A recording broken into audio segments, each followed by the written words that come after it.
is so powerful and on stage, how it translated to the film. And how did you first become part of the production? How did this... I fought for the role. I fought for it.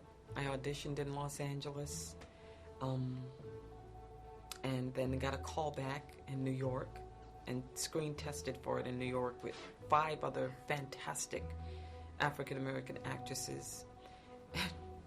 Had to go in front of the camera with John Patrick Shanley, the full crew, Scott Rudin, all the producers were there, full costume, makeup, everything, and do the scene. And I fought for it. I auditioned for it. I feel like I won the role legitimately, and that makes me feel proud. And that's how I got it. And then, had you seen the play before? I'd never seen the play. I'd never read the play before I picked it up. 4 months before I got the role, I picked it up and started studying it. That's how bad I wanted it. Roles like this reach out to us, don't they? They make do you reach. They do. want them, fight for them. They do. And especially when you reach a point in your life where you recognize that they're rare. And you want so much to do good work. And you want so much to have a great character to play. And so you finally get to a point in your life where you're like, you know, I'm going to fight for this one. And that's what I did. And you yeah. Look at you it. fought and you won. You yeah. brought it to a glorious life. How was the rehearsal process for 3 weeks of rehearsal. We rehearsed just like you would rehearse a play. You know, we had all the rooms set up and the tape on the floor, and we discussed. And I'm going to say Meryl and Philip especially. We would have the play and the screenplay, and they would fight for some of the lines that were in the play to add them to the screenplay. Sure.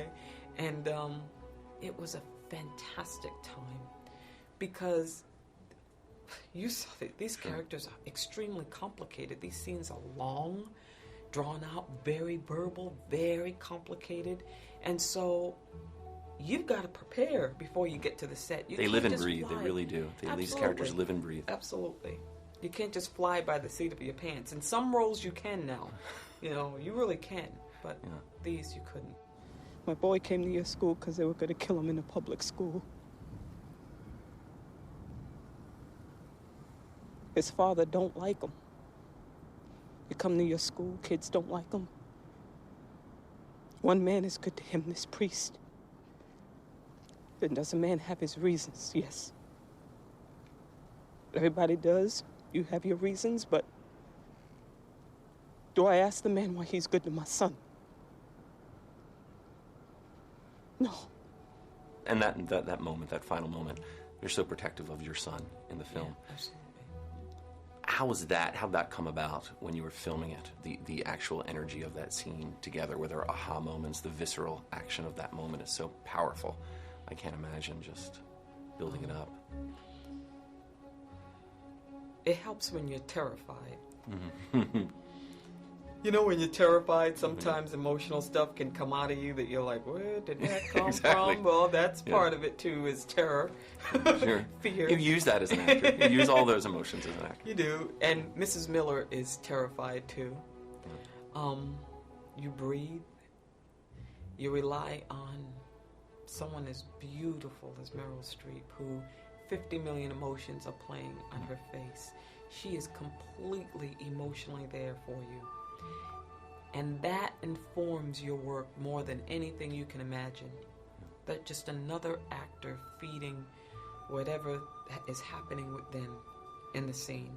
That helps. It's the gift of the moment when you both are bringing it to life. Yeah, and the writing absolutely helped. The words carrying you there. And preparation, craft, all of that coming together. Yeah. It's perfection. I'm from BroadwayWorld.com, so we're so excited for all these great adaptations of these classic plays coming to the screen. So thank you so much for doing it. And again, thank you for taking the time to even talk to us today. Congratulations on all that's ahead. Thank you. Take care. My son needs some man to care about him and to see him through the way he wants to go. And thank God this educated man with some kindness in him wants to do just that.